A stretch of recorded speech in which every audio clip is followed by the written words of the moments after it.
Hello साथियों, आप सभी को एक बार फिर से हमारे YouTube channel location with Rohit channel में स्वागत है। तो साथियों, आप लोग कैसे हो? मैं आशा करता हूं कि आप सभी लोग अच्छे होंगे। तो आज की वीडियो में आप लोगों से मैं सीडीपी का टेस्ट लूंगा, स्पेशल सीटेट दिसंबर 2024 एग्जाम के लिए। तो इस टेस्ट में जो टोटल क्वेश्चन होंगे वो होंगे 30 और 30 में से आपको 15 प्लस सही करके दिखाने होंगे। तो मैं समझूंगा कि आपकी तैयारी ठीक ठाक चल रही है।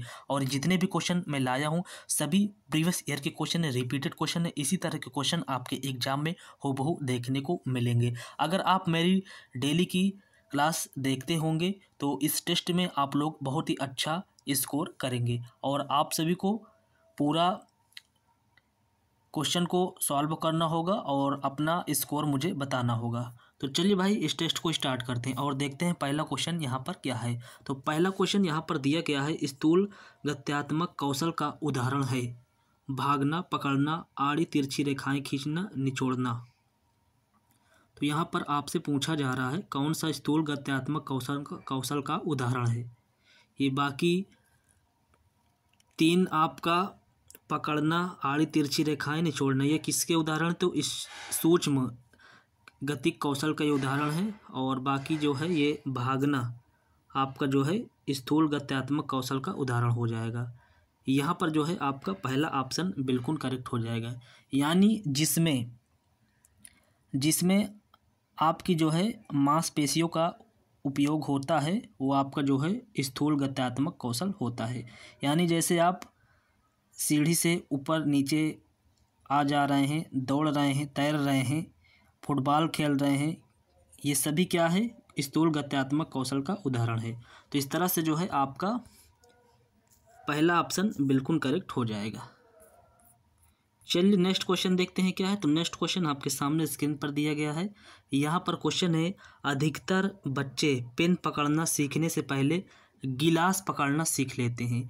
विकास का कौन सा सिद्धांत इस विशेष दिशा का वर्णन करता है? तो सभी लोग बताने की कोशिश करें इसका राइट आंसर क्या हो जाएगा। तो इसका राइट आंसर हो जाएगा अधोगामी सिद्धांत, यानी ऑप्शन नंबर 2। ऑप्शन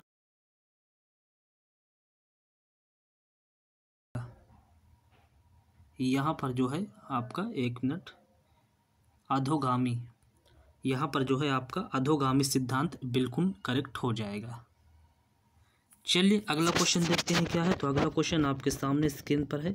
यहाँ पर क्वेश्चन दिया गया है कि बहुत छोटे बच्चों के लिए निम्न में से कौन सी संस्थाएं समाजीकरण की प्राथमिक संस्थाएं हैं?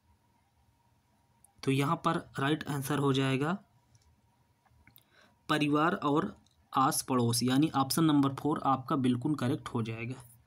चलिए भाई अगला क्वेश्चन देखते हैं क्या है। तो अगला क्वेश्चन आपके सामने स्क्रीन पर है। यहाँ पर क्वेश्चन दिया गया है, जीन प्याजे के संज्ञानात्मक विकास सिद्धांत के अनुसार बच्चे किस चरण में निगमनात्मक रूप से सोच सकते हैं?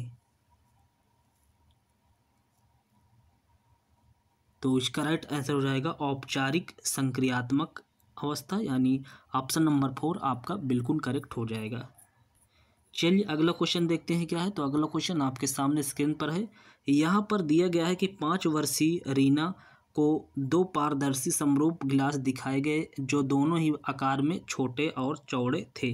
दोनों में बराबर मात्रा में दूध डाला गया, जिसे दिखाने पर रीता ने बराबर होने की सहमति जताई।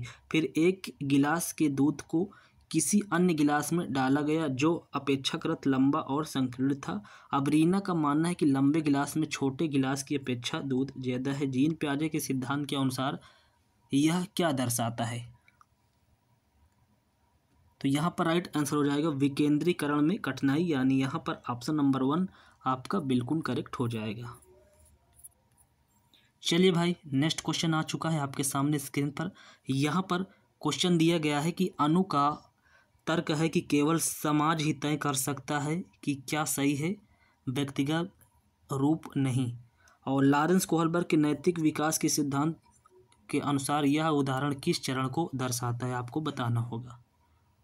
तो इसका राइट आंसर हो जाएगा अधिकारिता एवं सामाजिक क्रम व्यवस्था अभिविन्यास, यानी ऑप्शन नंबर 3 आपका बिल्कुल करेक्ट हो जाएगा। नेक्स्ट क्वेश्चन आपके सामने स्क्रीन पर है। लेव वागोत्स्की के विचारों के अनुसार निम्न में से विद्यार्थियों के अधिगम को पाठ प्रदान करने का कौन सा तरीका सही है? तो ज़रूरत पड़ने पर संकेत और इशारे देना। यहाँ पर ऑप्शन नंबर 3 आपका बिल्कुल करेक्ट हो जाएगा। चलिए भाई अगला क्वेश्चन देखते हैं क्या है। तो अगला क्वेश्चन आपके सामने स्क्रीन पर आ चुका है। लेओ अगुस्ती ने निम्न में से किसे बढ़ावा दिया? तो सभी लोग बताने की कोशिश करें इसका राइट आंसर क्या हो जाएगा। तो इसका राइट आंसर हो जाएगा सहयोगात्मक अधिगम। यहाँ पर ऑप्शन नंबर 2 बिल्कुल करेक्ट हो जाएगा। चलिए क्वेश्चन नंबर 9 आपके सामने स्क्रीन पर आ चुका है। यहाँ पर क्वेश्चन है, एक प्रगतिशील कक्षा में अधिगमकर्ताओं को किस तरह समझा जाता है? तो एक प्रगतिशील कक्षा में अधिगमकर्ताओं को किस तरह समझा जाता है? तो ज्ञान निर्माण में सक्रिय भागीदार के रूप में। यहाँ पर ऑप्शन नंबर 2 बिल्कुल करेक्ट हो जाएगा। नेक्स्ट क्वेश्चन, क्वेश्चन नंबर 10वां आपके सामने स्क्रीन पर है। यहाँ पर क्वेश्चन दिया गया है, रजनी देखी गई वस्तुओं के मानसिक चित्रण और परिवर्तन में बहुत कुशल है। हार्वर्ड गार्डनर के बहुबुद्धि सिद्धांत के अनुसार वह किस प्रकार की बुद्धि दर्शाती है? तो इसका राइट आंसर हो जाएगा स्थानिक। यहाँ पर ऑप्शन नंबर 3 आपका बिल्कुल करेक्ट हो जाएगा। नेक्स्ट क्वेश्चन आपके सामने स्क्रीन पर है। मैं आपका ज़्यादा समय नहीं लूँगा आप, क्योंकि आप सभी का इस समय बहुत कीमती है। तो अपने विचारों का मौखिकरण जेम्स को दिए सवालों का जवाब ढूंढने में अक्सर मदद करता है। यह कथन क्या सुझाता है? तो इसका राइट आंसर हो जाएगा भाषा और संज्ञान संबंधित नहीं है। यानी यहाँ पर ऑप्शन नंबर 1 आपका बिल्कुल करेक्ट हो जाएगा। सॉरी, यहाँ पर आपका जो है भाषा संज्ञान को सुसाधित करती है। यहाँ पर ऑप्शन नंबर 3 करेक्ट होगा। नेक्स्ट क्वेश्चन देखते हैं क्या है। तो नेक्स्ट क्वेश्चन आपके सामने स्क्रीन पर है, जेंडर। तो जेंडर क्या है आप सभी को बताना है। तो जेंडर यहाँ पर एक ऐसी अस्मिता है जो सामाजिक संरचनाओं द्वारा आकृति पाती है। यहाँ पर ऑप्शन नंबर 1 बिल्कुल करेक्ट हो जाएगा। नेक्स्ट क्वेश्चन क्या है। तो नेक्स्ट क्वेश्चन आपके सामने स्क्रीन पर दिया गया है। चलिए भाई क्वेश्चन को पढ़िए और सभी लोग जवाब देने की कोशिश करें।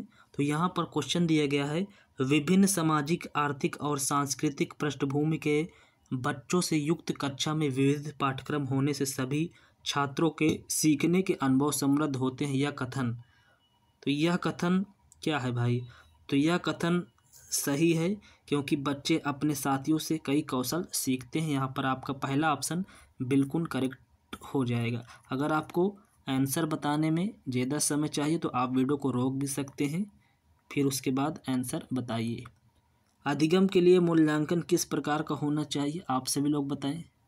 अधिगम के लिए मूल्यांकन किस प्रकार का होना चाहिए? तो संदर्भित आपका होना चाहिए। यहाँ पर पहला ऑप्शन बिल्कुल करेक्ट हो जाएगा। बाकी सभी मानकीकृत, मानदंड, अध्यापक अभिमुखी, ये सभी क्या है? निगेटिव हैं। अगला क्वेश्चन क्या है? क्वेश्चन नंबर 15 आपके सामने स्क्रीन पर है। यहाँ पर क्वेश्चन दिया गया है, एक अध्यापिका द्वारा अपनाई गई कौन सी युक्ति विद्यार्थियों में सृजनात्मक सोच को बढ़ावा देगी? तो सभी का जवाब आना चाहिए। इसका राइट आंसर क्या हो जाएगा? सभी लोग बताएं भाई, इसका राइट आंसर क्या हो जाएगा? सभी लोग बताएं इसका राइट आंसर क्या हो जाएगा? तो इसका राइट आंसर हो जाएगा ऐसी समस्याएं प्रस्तुत करना जिनके लिए नौचारी समाधान खोजने की ज़रूरत हो। यानी आपका चौथा ऑप्शन बिल्कुल करेक्ट हो जाएगा। अगला क्वेश्चन आपके सामने स्क्रीन पर है। क्वेश्चन नंबर 16 है ये। तो वंचित वर्गों से संबंधित विद्यार्थियों के सफल समावेशन हेतु निम्न में से क्या जरूरी है? तो यहाँ पर राइट आंसर हो जाएगा आपका उचित समायोजन। यानी ऑप्शन नंबर 3 बिल्कुल करेक्ट हो जाएगा। नेक्स्ट क्वेश्चन देखते हैं, निम्न में से किस सिद्धांत पर समावेशन की विचारधारा आधारित है? निम्न में से किस सिद्धांत पर समावेशन की विचारधारा आधारित है? यहाँ पर पक्षपात आपका निगेटिव है, अलगाव निगेटिव, समानता निगेटिव है, समता आपका बिल्कुल सही हो जाएगा। चलिए भाई नेक्स्ट क्वेश्चन देखते हैं। तो क्वेश्चन नंबर 18 आपके सामने स्क्रीन पर आ चुका है। यहाँ पर क्वेश्चन दिया गया है, अवधान न्यूनता, अतिक्रियाशीलता विकार से जूझते विद्यार्थियों में निम्न में से कौन सा अभिलक्षण अक्सर पाया जाता है? तो यहाँ पर राइट आंसर हो जाएगा आकुल होना। यहाँ पर ऑप्शन नंबर 4 आपका बिल्कुल करेक्ट हो जाएगा। चलिए अगला क्वेश्चन देखते हैं क्या है। तो अगला क्वेश्चन आपके सामने स्क्रीन पर है, सृजनात्मक विद्यार्थी के बारे में निम्न में से क्या सही है? सृजनात्मक विद्यार्थी के बारे में निम्न में से क्या सही है? तो यहाँ पर राइट आंसर हो जाएगा वे नवीन और मूल विचार सुझाते हैं। आपका ऑप्शन नंबर 2 बिल्कुल करेक्ट हो जाएगा। चलिए भाई, क्वेश्चन नंबर 20 आपके सामने स्क्रीन पर आ चुका है। तो क्वेश्चन यहाँ पर दिया गया है, स्वाधीनता कई प्रकार के क्षेत्रों में चुनौती पैदा करती है, फिर भी स्वाधीनता से जूझते विद्यार्थियों में निम्न में से कौन सा सामर्थ्य होता है जिसका अध्यापिका सदुपयोग कर सकती है? तो इन 4 ऑप्शनों में कौन सा ऑप्शन सही हो जाएगा? क्वेश्चन को ध्यान से पढ़िए और सभी लोग जवाब देने की कोशिश करें। यहाँ पर राइट आंसर क्या हो जाएगा?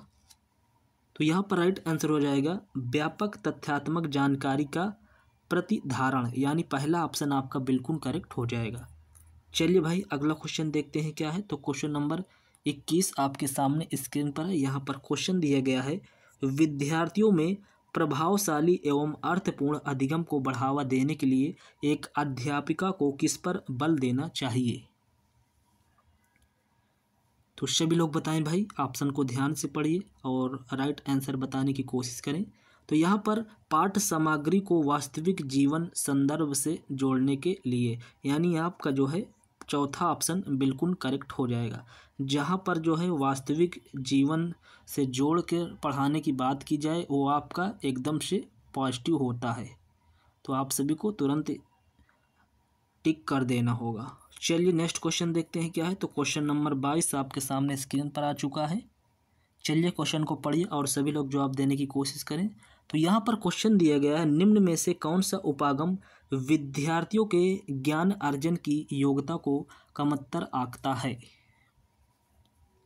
तो यहाँ पर राइट आंसर हो जाएगा निष्क्रिय नकल, क्योंकि यहाँ पर नेगेटिव क्वेश्चन पूछा जा रहा है। यहाँ पर दिया गया है कि ज्ञान सर्जन की योग्यता को कमतर आंकता है। तो यहाँ पर जो है खोजी अधिगम बिल्कुल पॉजिटिव है, सहयोगात्मक अधिगम बिल्कुल पॉजिटिव है, सहज अनुमान लगाना ये भी आपका पॉजिटिव है। तो ये निष्क्रिय आपका, आप सभी को पता है, निगेटिव होता है। तो आपको टैग वर्ड से भी इसका आंसर मिल जाएगा। तो यहाँ पर जो है इस तरह से आपको करना होगा। नेक्स्ट क्वेश्चन आपके सामने स्क्रीन पर है, क्वेश्चन नंबर 23 है। तो यहाँ पर दिया गया है कथन ए और तर्क आर, इसको पढ़ने के बाद हम उपयुक्त विकल्प का चुनाव करेंगे। तो चलिए क्वेश्चन को पढ़ते हैं।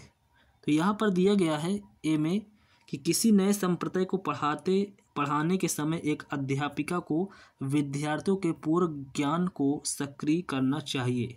बिल्कुल सही बात है भाई।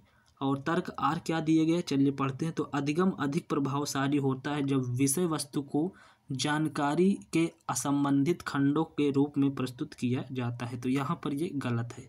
तो इस तरह से जो है ए यहाँ पर सही लेकिन आर गलत है। तो तीसरा ऑप्शन में है ए सही है लेकिन आर गलत है। तो यही आपका सही हो जाएगा। नेक्स्ट क्वेश्चन क्या है, अधिगम की प्रकृति डैश और डैश है।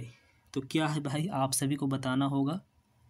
तो देखिए यहाँ पर पहले ही ऑप्शन में आपको बिल्कुल पॉजिटिव दिख रहा होगा कि अधिगम की प्रकृति सक्रिय और सामाजिक है, यानी यही ऑप्शन जो है आपका बिल्कुल करेक्ट हो जाएगा, पहला ऑप्शन। चलिए अगला क्वेश्चन देखते हैं क्या है। तो अगला क्वेश्चन नंबर 25 आपके सामने स्क्रीन पर है। तो यहाँ पर क्वेश्चन क्या है, चलिए इसको जानते हैं। तो निम्न में से कौन सी युक्तियाँ समस्या समाधान के लिए प्रभावशाली है, यानी इन 4 में से आपको बताना है कि कौन सी युक्तियाँ इसमें समस्या समाधान के लिए प्रभावशाली है। तो सभी लोग बताने की कोशिश करें। देखिए यहाँ पर स्मृति सहायक विधियाँ ये जो है प्रभावशाली होगी, और आपका जो है अन्वेषण ये आपका हो जाएगा, और आपका जो है कलन विधि ये जो है आपका प्रभावशाली होगा समस्या समाधान के लिए। तो इस तरह से जो है आपका चौथा ऑप्शन बिल्कुल करेक्ट हो जाएगा, पहला, दूसरा, चौथा। चलिए अगला क्वेश्चन देखते हैं क्या है। तो यहाँ कथन और तर्क से क्वेश्चन पूछा जा रहा है। तो चलिए कथन ए को पढ़ते हैं। तो यहाँ पर कथन ए दिया गया है, एक अध्यापिका को विद्यार्थियों को अपने विचार साझा करने के लिए प्रेरित करना चाहिए, चाहे वो विचार भ्रांतियाँ ही क्यों ना हो। बिल्कुल राइट है ये। और तर्क आर क्या दिया गया, चलिए जानते हैं। यहाँ पर दिया गया है भ्रांतियाँ विद्यार्थियों द्वारा गठित सहज सिद्धांत होती है जो अधिगम प्रक्रिया में महत्वपूर्ण होती है। यहाँ पर व्याख्या भी सही हो रही है और दोनों सही भी है। तो इस तरह से आपका ए और आर दोनों सही है, आर ए की सही व्याख्या करता है। तो पहला ऑप्शन आपका बिल्कुल करेक्ट हो जाएगा। नेक्स्ट क्वेश्चन आपके सामने स्क्रीन पर है, क्वेश्चन नंबर 27 है ये। तो यहाँ पर क्वेश्चन दिया गया है संवेगों और संज्ञान के संदर्भ में निम्न में से कौन सा कथन सही है। तो इसका राइट आंसर हो जाएगा निराशा अधिगमकर्ताओं को और अधिक प्रयास करने को अभिप्रेरित करती है। सॉरी, यहाँ पर जो है आपका हो जाएगा संतुलित उत्साह भागीदारी और अधिगम को बढ़ाता है। यहाँ पर जो है बिल्कुल पॉजिटिव क्वेश्चन पूछा गया है। तो यहाँ पर निराशा कैसे हो सकता है, ये आपका नहीं होगा। यहाँ पर होगा संतुलित उत्साह भागीदारी और अधिगम को बढ़ाता है। यहाँ पर आपका दूसरा ऑप्शन बिल्कुल करेक्ट हो जाएगा। चलिए अगला क्वेश्चन देखते हैं क्या है। तो अगला क्वेश्चन आपके सामने स्क्रीन पर है। यहाँ पर क्वेश्चन दिया गया है विद्यार्थियों को किस प्रकार के लक्ष्य निर्धारित करने के लिए प्रेरित किया जाना चाहिए। तो विद्यार्थियों को किस प्रकार के लक्ष्य निर्धारित करने के लिए प्रेरित किया जाना चाहिए। तो यहाँ पर राइट आंसर हो जाएगा महारत उन्मुखी, यानी आपका पहला ऑप्शन बिल्कुल करेक्ट हो जाएगा। चलिए भाई नेक्स्ट क्वेश्चन आ चुका है आपके सामने स्क्रीन पर। यहाँ पर खाली स्थान दिया गया है, फिर दिया गया है कि अधिगम को सकारात्मक रूप से प्रभावित करता है। उसके बाद फिर खाली स्थान दिया गया है, उसके बाद पूछा गया है कि नकारात्मक रूप से प्रभावित करता है। तो यहाँ पर देखिए स्कीमा सक्रियता अधिगम को सकारात्मक रूप से प्रभावित करता है, जबकि अधिगम असक्तता आपका नकारात्मक रूप से प्रभावित करता है। तो यहाँ पर आपका चौथा ऑप्शन बिल्कुल करेक्ट हो जाएगा। चलिए अगला क्वेश्चन देखते हैं क्या है। तो अगला क्वेश्चन ये लास्ट क्वेश्चन होगा इस टेस्ट का। तो यहाँ पर क्वेश्चन पूछा जा रहा है राष्ट्रीय शिक्षा नीति 2020 किस प्रकार के शिक्षा शास्त्रों का प्रस्ताव रखती है। तो आप सभी लोग बताइए भाई इसका राइट आंसर क्या हो जाएगा। तो इसका राइट आंसर हो जाएगा अधिगमकर्ता केंद्रित बाल केंद्रित जो होता है आपका तीसरा ऑप्शन। यहाँ पर तीसरा ऑप्शन आपका बिल्कुल करेक्ट हो जाएगा। सो फ्रेंड्स ये रहे आपके सामने सीडीपी के पूरे 30 क्वेश्चन। तो इन 30 क्वेश्चनों में से आपके कितने क्वेश्चन सही हुए हैं आपको अपना रियल स्कोर कमेंट बॉक्स में मुझे ज़रूर बताना है। और ऐसे ही डेली प्रीवियस ईयर के क्वेश्चन सॉल्व करने के लिए आप लोग चैनल को सब्सक्राइब जरूर कर लें, क्योंकि अब आपके पास बहुत ही कम समय बचा हुआ है। तो मैं डेली प्रीवियस ईयर के क्वेश्चन आपके लिए लाता हूं, तो आप सभी लोगों के पास बेहतरीन मौका है अपनी तैयारी चेक करने का। तो चलिए मिलते हैं नेक्स्ट वीडियो पर, तब तक के लिए थैंक यू सो मच। और इस वीडियो को लाइक एंड अपने अदर फ्रेंडों को शेयर जरूर करें।